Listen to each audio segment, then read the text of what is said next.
In any case, thank you for having me. Feel free to put your camera on. However, I will be sharing slides. And so hopefully I will try to make this interactive. Feel free to put your questions in the chat. And if I don't get to them in time because I don't see them, I will certainly get to it at the end of my talk. Maybe we could start off with, I've been introduced, but if you could just mention in the chat, maybe your name, the degree, or what you're pursuing in your career, that would be super helpful. And I assume many of you are at BUMC, but if you're at a different institution, just let me know. I'd love to hear, sort of your background and where you're coming from, so I get a sense of the audience. In the meantime, I am going to go ahead and share my screen. So,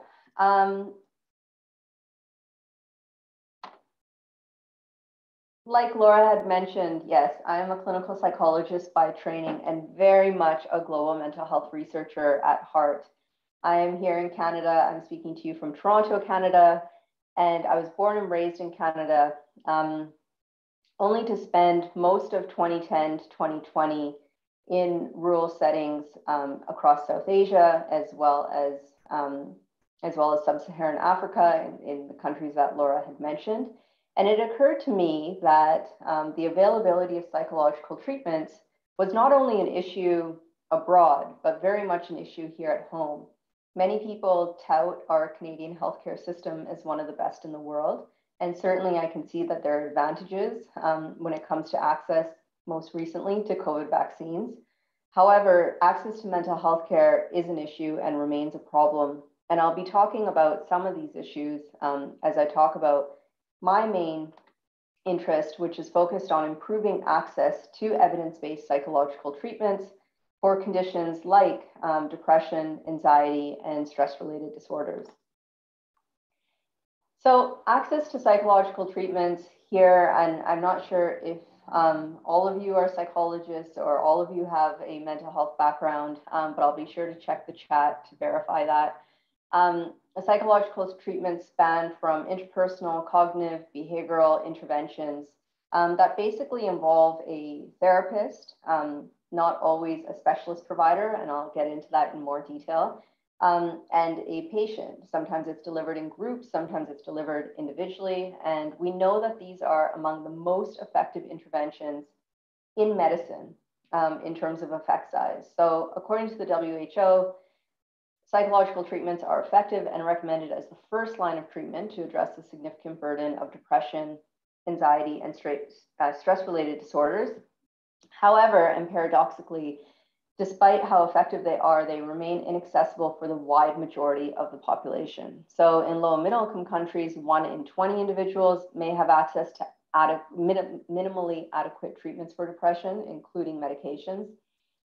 Whereas in high income countries, including Canada and the US, 1 in 5 individuals at best have access to minimally adequate treatments for depression, including psychological treatments. This includes perinatal populations, perinatal referring to pregnant women as well as women up to 1 year postpartum, which affects 1 in every 5 women. The stat is startling. And so if you were to multiply 1/5 times 1/5, you basically end up at 1 in 25 women having access to psychological treatments, which in my opinion, we can do a lot better given the robust evidence base that we know is out there. A lot of the work that I focus on is patient-centered models. And I'll get to that in more detail in a moment. But we look at what are the interventions that people would like to attend? What are they looking for? What are the treatments that people are looking for? And definitely with pregnant women and even postpartum women, the minority of women would prefer a medication over psychotherapy. And the wide majority would prefer individual psychotherapy. I'll use terms like psychotherapy, psychological treatments, and therapy interchangeably, but going back to talk therapy is how I defined it previously. There are a lot of challenges to accessing psychological treatments, including cost. So it's expensive to find a PhD level or even MA level psychologist. Access to specialist care is an issue, even here, very much here in Canada, and I know across the US, and especially in places like where I've worked in Uganda and in some parts of India, where you may have one individual for millions of individuals. Navigating the healthcare system, this is remains a global challenge, irrespective of where you are. Transportation and childcare, particularly for this population, it is not easy to arrange transportation and childcare. These were the barriers that were most commonly mentioned back in 2017, 2018, when we were developing the concept for Summit. Some of these challenges have changed, of course, and I will get to that, like so many things, in a moment. So one solution to this challenge of access is to train ordinary people to deliver evidence-based psychological treatments. And what do I mean by ordinary people?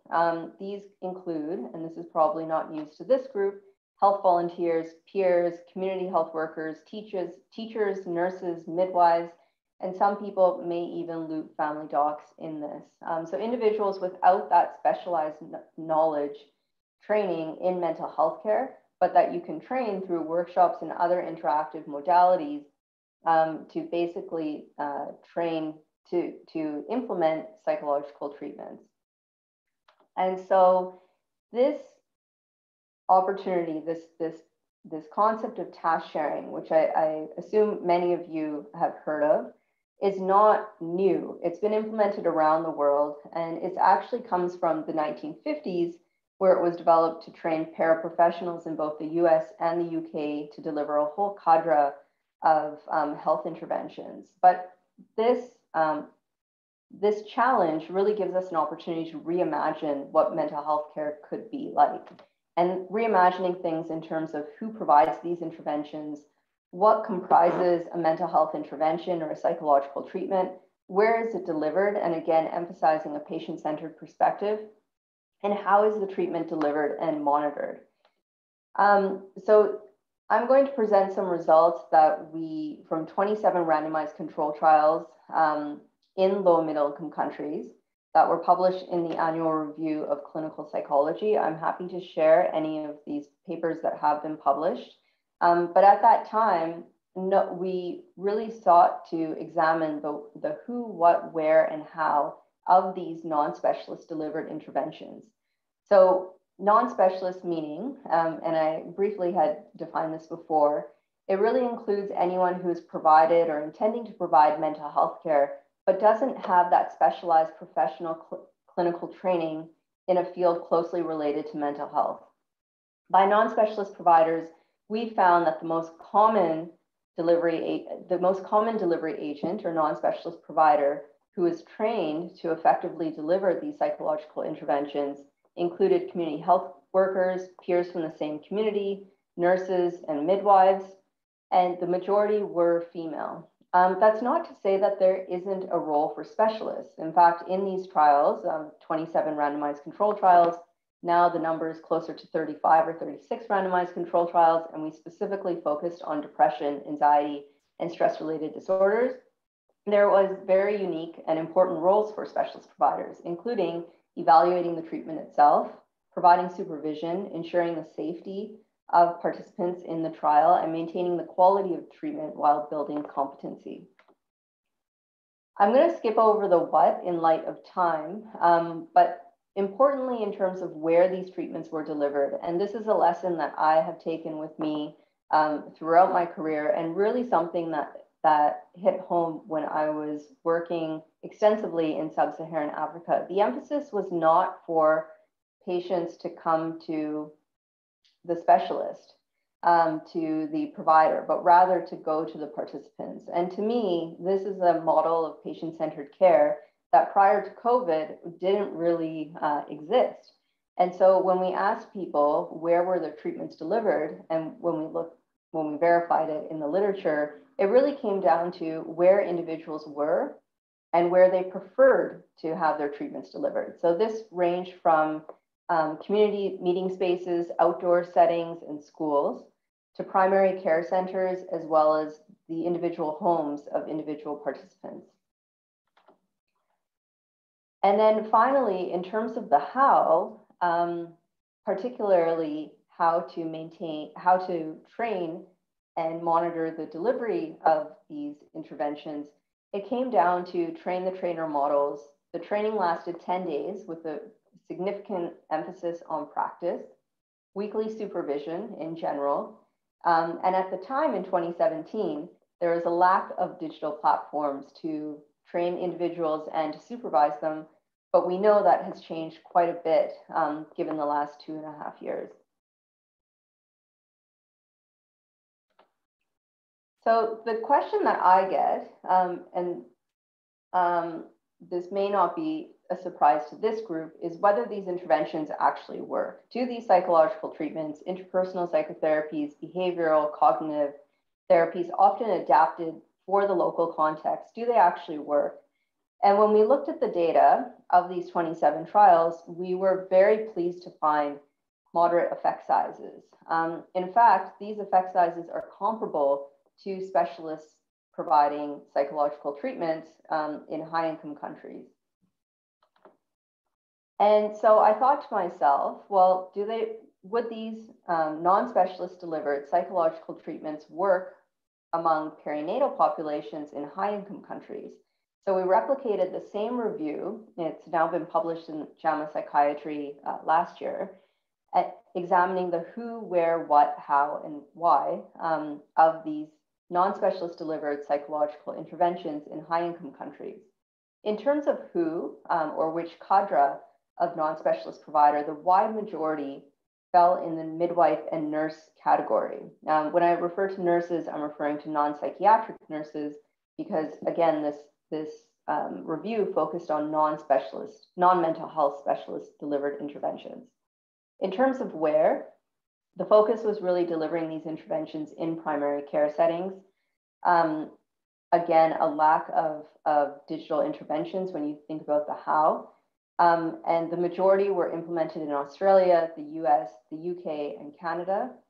The wide majority did not use terms that we would refer to as psychological treatments, such as cognitive behavioral therapy or CBT, interpersonal psychotherapy, or behavioral activation. But often because of professional guilds about who can deliver psychological treatments, other terms were used, including things like supportive therapy, psychoeducational interventions, or mainly providing information, and behavioral-based treatments. When we conducted this review, and I must admit that the search was conducted pre-COVID, the wide majority were conducted face-to-face. And when we asked why this cadre of individual was selected to deliver these interventions, to be trained and deliver these interventions, the most common response was that these were the individuals who were interacting with perinatal women on a day-to-day setting. And so it made sense from an acceptability and feasibility perspective to train this cadre of individual.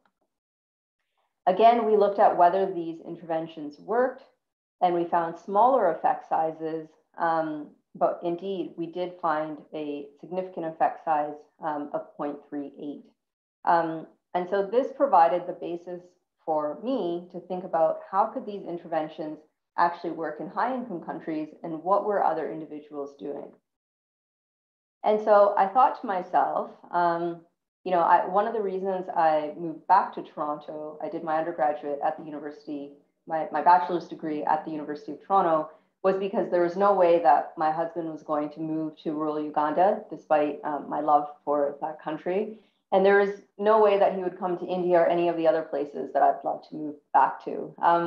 And so I knew that I needed to be in Canada. And my big question was whether these brief evidence-based treatments, and brief as typically 10 sessions, anywhere from 6 to 10 sessions, whether they could be reverse engineered for our high-income country settings to reduce the burden of depression, anxiety, and stress-related disorders for perinatal women in Canada and the US. Could we use models could we train non-specialist providers in healthcare settings here to deliver these interventions effectively? And could we do this in a patient-centered way?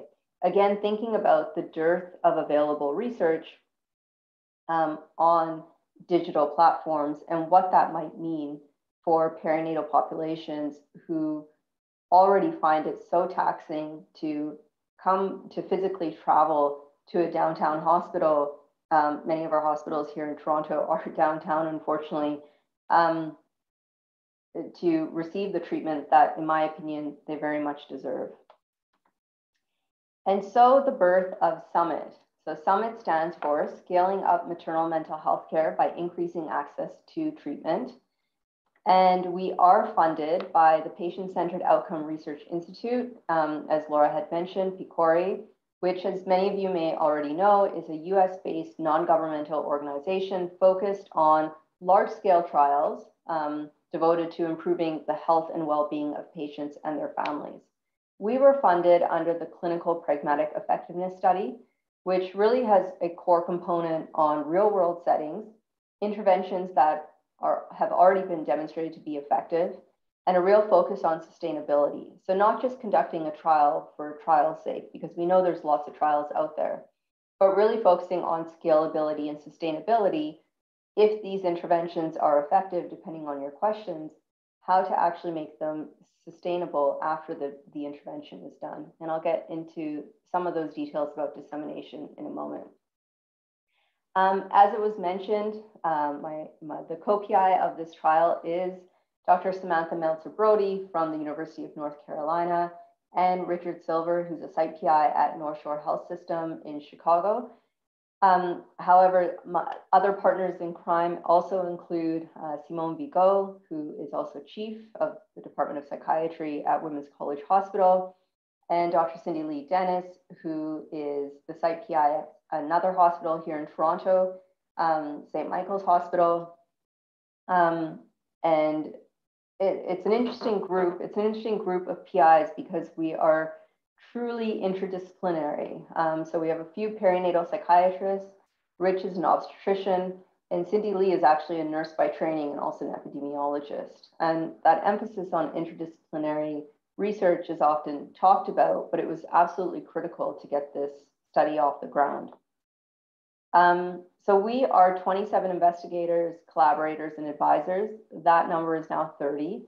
And 24 stakeholders, but actually we're a team of 120 people, including research staff. We're in 3 cities across 5 sites. And what's really cool about this team is that it's a truly global team that has not only brought together sites within Toronto, but also across North America and world-renowned experts from all over the globe. I discovered recently, and I'm happy to be corrected, but I believe this is the largest psychotherapy trial, not only for perinatal populations, but in the world. So it will be, I believe, the largest psychotherapy trial in the world once we complete it. And that's with a sample size of 1,368 in one single trial. Some of these faces you may recognize. So if you are a global mental health researcher, certainly you will be aware of Vikram Patel, who is really one of our leaders in global mental health, as well as John Naslund, who does a lot of work on technologically delivered interventions. But I really want to stress that this team, which is only a small portion of our team, it's really not just interdisciplinary in terms of the academics that we bring, but interdisciplinary and multi-stakeholder in the sense that we have everyone from individuals with lived experience, patient advocates, a whole range of clinicians, family docs, nurses, midwives, psychiatrists, psychologists, obstetricians. I'm sure I'm missing a category or two in there. Individuals representing insurance companies and telemedicine companies, as well as health policymakers. And that's really, really critical because the one thing that ties all of us together is an interest in improving access to psychological treatments. It's pretty hard to argue against that. And so while people may have their own perspectives about how to go about that, it was really important to draw us together from these varying perspectives, knowing that we share that value. So the main questions of Summit is quite simple. We're trying to get at the how and the who. So this is not an efficacy trial, disclaimer. We really want to ask the question of whether this one brief behavioral activation intervention delivered via telemedicine is as effective in treating perinatal depressive symptoms as in-person treatment. So is telemedicine as effective as in-person psychotherapy? And secondly, can these non-specialist providers, in our study's case, nurses and midwives, can they deliver this intervention as effectively as specialist providers? So getting at the who. Everyone in the intervention gets the same brief behavioral activation treatment. There are many, many, many secondary questions. We would be here all evening if I was to talk about all of them. So we're also looking at secondary questions on these two primary questions on things like anxiety symptoms as well as trauma symptoms. But we're also importantly looking at underlying processes. So another chunk of my research is really getting at the how. The how in the sense of, how these interventions are effective, and maybe one modality will be as effective as another. But what makes sense from a multi-stakeholder perspective to deliver these interventions and to scale them up? And this is especially important for those of us who do process-related research. This is a 2x2 pragmatic randomized non-inferiority trial. So we are looking at whether non-specialist providers are as effective as specialist providers or non-inferior to specialist providers, and also looking at whether telemedicine is as effective or non-inferior to specialist providers. So individuals, when they are approached for screening and they meet our screening criteria, they are enrolled, randomized to one of 4 conditions. That's the in-person specialist arm, the in-person non-specialist arm, the telemedicine specialist arm, and the telemedicine non-specialist arm. You've already heard about where we are implementing this study, but just to remind you, it's here in Toronto across three hospital settings, as well as Chapel Hill and in Chicago. We did have to pause our in-person sessions for quite some time. So from the beginning of the pandemic, March 2020 to the summer of 2021, we then engaged in a weighted randomization process once we were able to re-begin in-person sessions. We had to pause for a little bit, again, because of Omicron, but I'm proud to say that one, this trial has not stopped. Throughout the pandemic, we've continued this trial.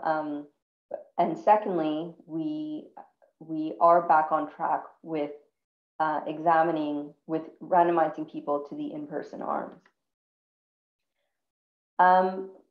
So as I mentioned, our sample size is 1,368 participants with 342 participants per arm. And our inclusion criteria is quite broad. In our US sites, we are recruiting women who speak English and Spanish. The exclusion criteria on your screen are largely because we are using a treatment referred to behavioral activation. And it has not been shown to be effective for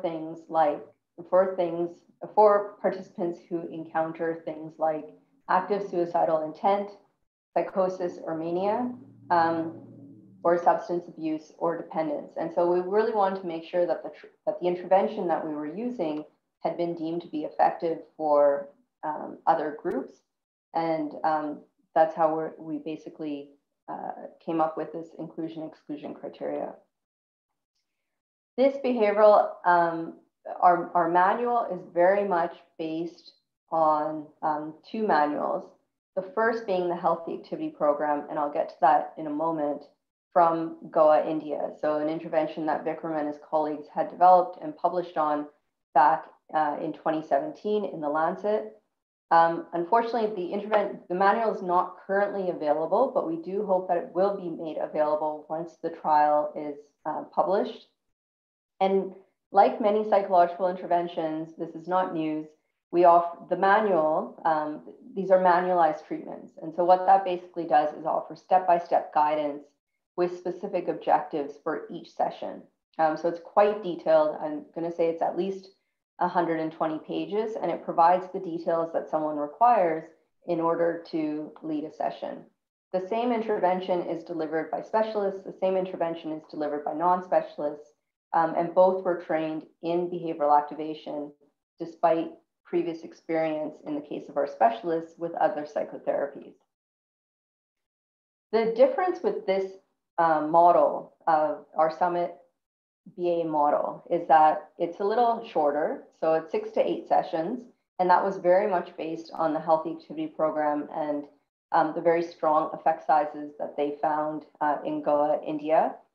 And the main focus is identifying what does the individual value to establish behaviors that may align with those values. So if you value something and you act in accordance to those values, chances are you will feel better. If you have values and you act in discordance with those values, chances are your symptoms will get worse. And this has been shown again and again is not specific to behavioral activation, but something that we have incorporated in this behavioral activation intervention. I get the question of why behavioral activation. The first is that it has a very robust evidence base. It's been shown to be as effective as longer courses of cognitive behavioral therapy as well as antidepressants. It's effective in treating our target population, that's perinatal depression and perinatal populations who experience depressive and anxiety symptoms. And it's relatively easy to learn.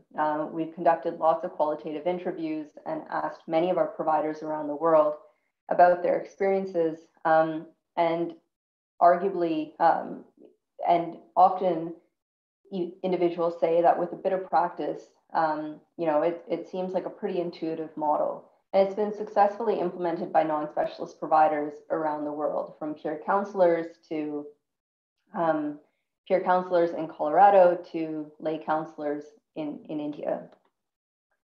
So the original behavioral activation intervention was published some time ago, I want to say about a decade ago.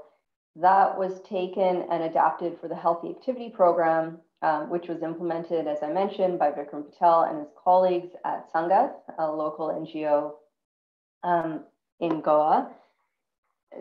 Almost simultaneously, the Peer Mentor Manual was developed by Sona Dimijian, the founder of BA. It was adapted from, I would argue, both the original behavioral activation intervention. The difference with the Peer Mentor Manual is that it was delivered by peers, did not use terms like psychological treatments, and did not assess things like the PHQ-9, and was focused on perinatal populations. And so we used these two manuals in conjunction with permissions from, of course, Vikram and Sona Dimijian to develop our current manual for perinatal women in Summit.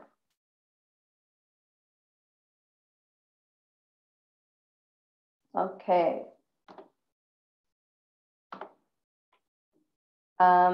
For those of you who are interested in some of these other manuals, so the Healthy Activity Program is freely available on the Sangath website.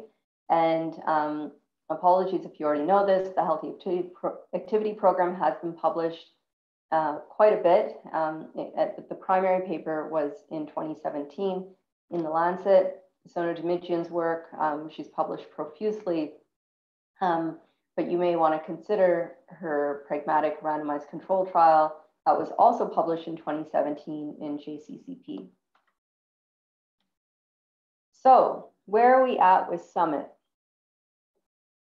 So the trial was launched in January 2020. We recruited our first participant, I think, within the first day.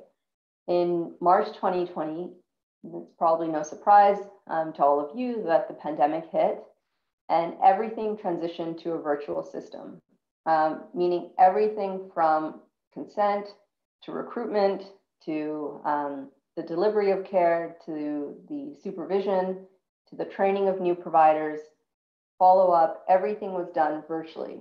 In January 2021, We achieved our highest recruitment target to date, which was 45 participants across all sites per month. In March to May 2020, depending on the site, we received approvals to resume in-person sessions, and we began preparations to purposely slow down recruitment in order to not saturate all of our telemedicine slots. I'm happy to talk about study design if any of you are interested in that toward the end of this talk. In August, all the sites had resumed recruitment for in-person sessions. As I mentioned before, in December of last year, we did have to pause recruitment due to Omicron for about a month's time. And more recently, we modified the study design to allow for a lot more flexibility. What I basically mean by that is we went back from a weighted randomization to an equal randomization, and also changed our non-inferiority margin from 10% to 13%, which means that we don't need to recruit as many individuals to the in-person arm. We're waiting for PCORI's response to see whether they approve those changes. And while we wait for their response, we continue to recruit and monitor recruitment, retention, ethnicity, and other important indicators. The other thing that we're really interested in is child outcomes. So a lot of my research is focused on child mental development, parenting interventions, and incorporating sort of sneaking in psychological treatments for women and for mothers and fathers to prevent maternal depression and also to treat maternal depression. And this has been a really excellent opportunity to not only tackle child outcomes, but also maternal mental health outcomes as well.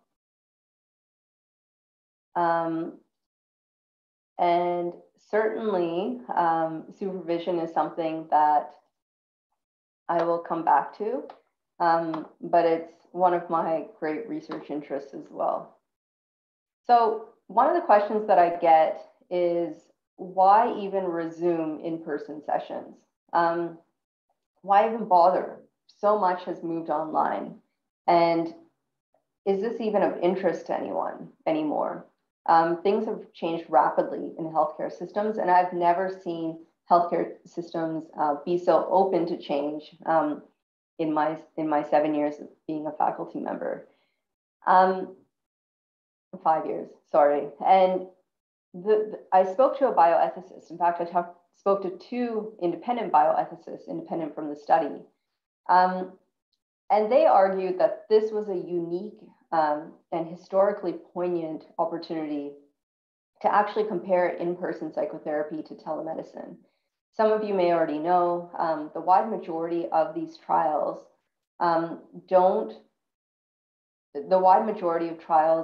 that have compared in-person sessions to telemedicine are quite small, so they lack the power for us to make definitive conclusions.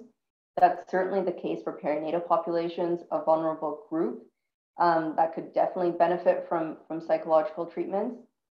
It's equally important to examine whether there's certain subgroups who may benefit more from one modality or the other.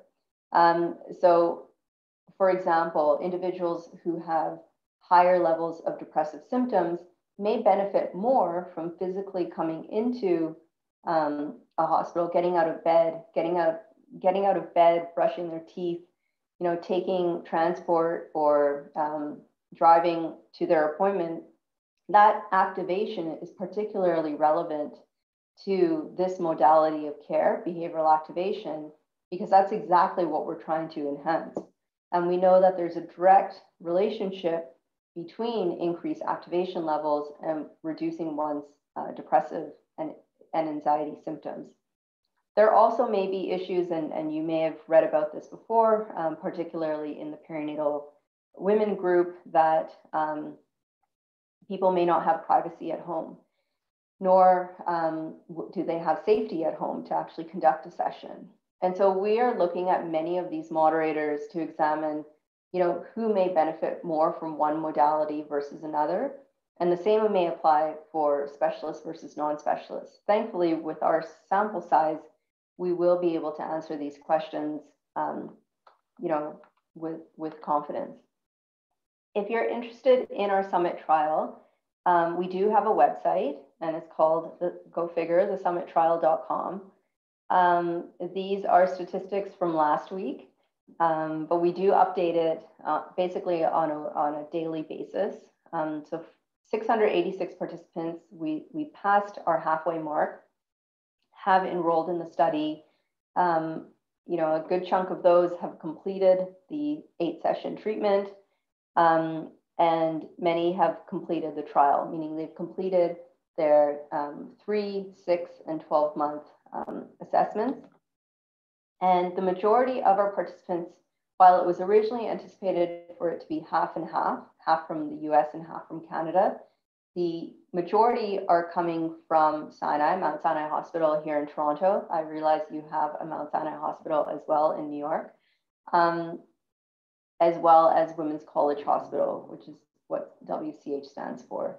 So it's basically closer to a 65-35 split as opposed to 50-50. But we're really excited to see, how these results hold within sites, but also across sites.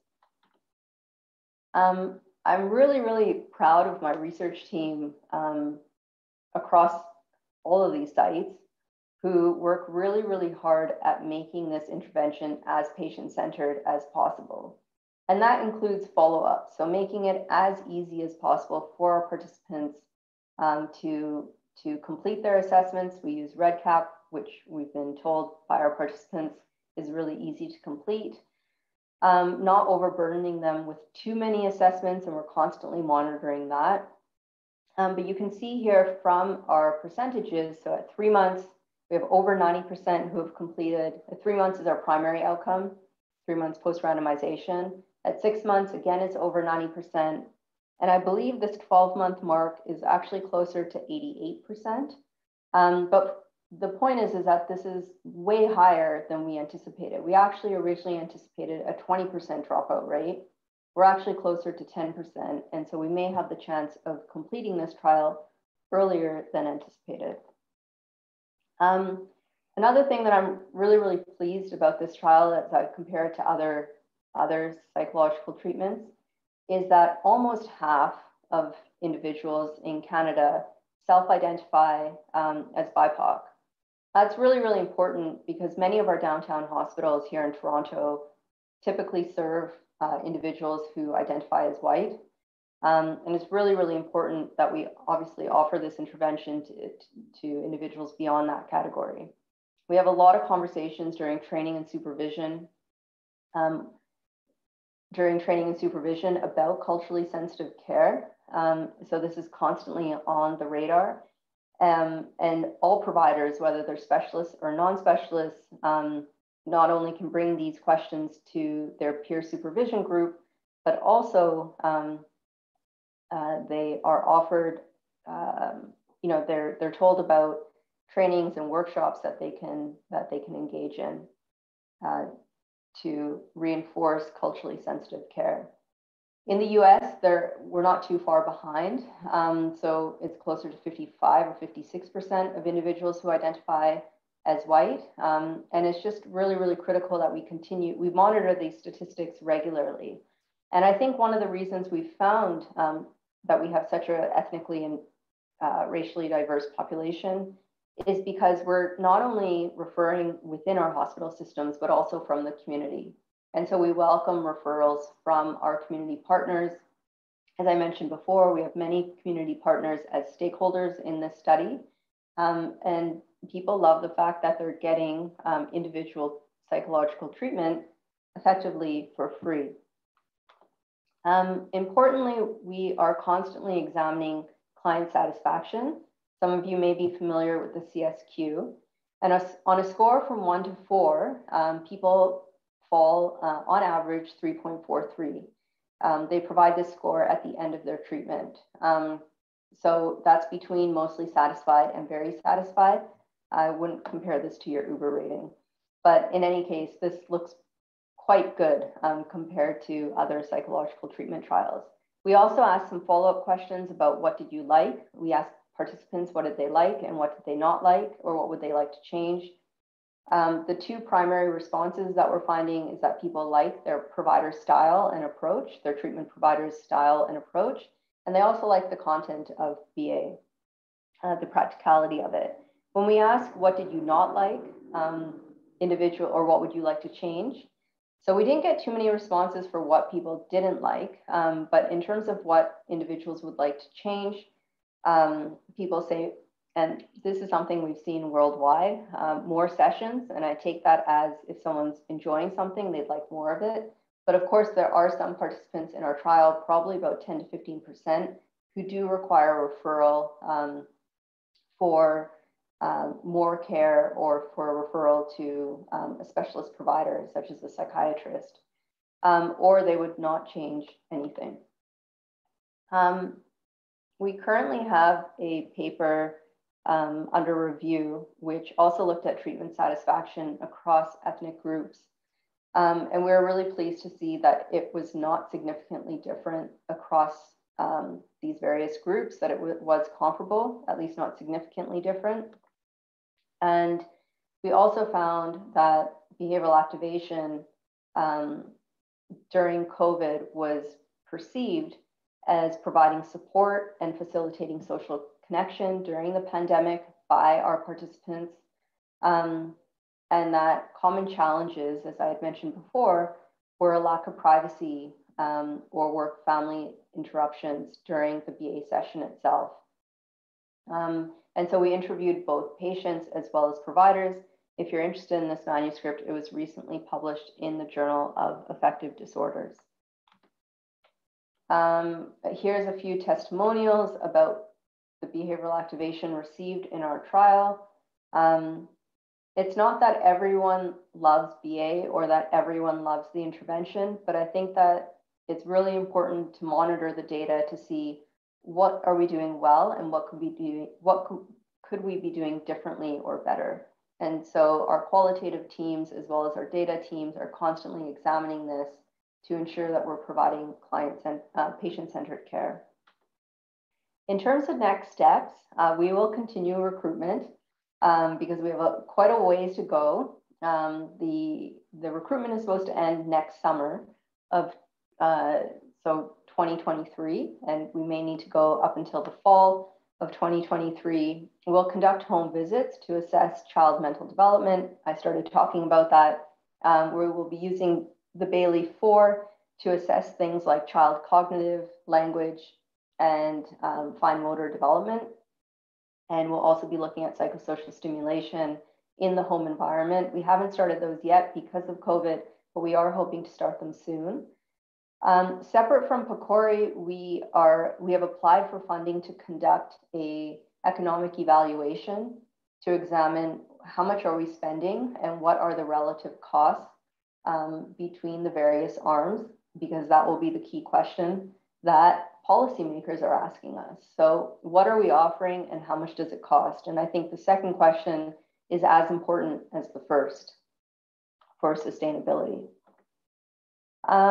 In short, I want to emphasize that there are important and innovative patient-centered models to improve access to psychological treatments. It is possible to implement a trial during COVID. I'm sure many of you are implementing your own studies during COVID. Summit's an important and arguably a unique example of reverse engineering. So taking an intervention from the global south and implementing it in the global north. And to my knowledge, this is the largest psychotherapy trial in the world. And more important than bragging rights, I think it allows us to ask really important questions for specific subgroups to find out what works, who does it work for, and how can we scale up these effective interventions.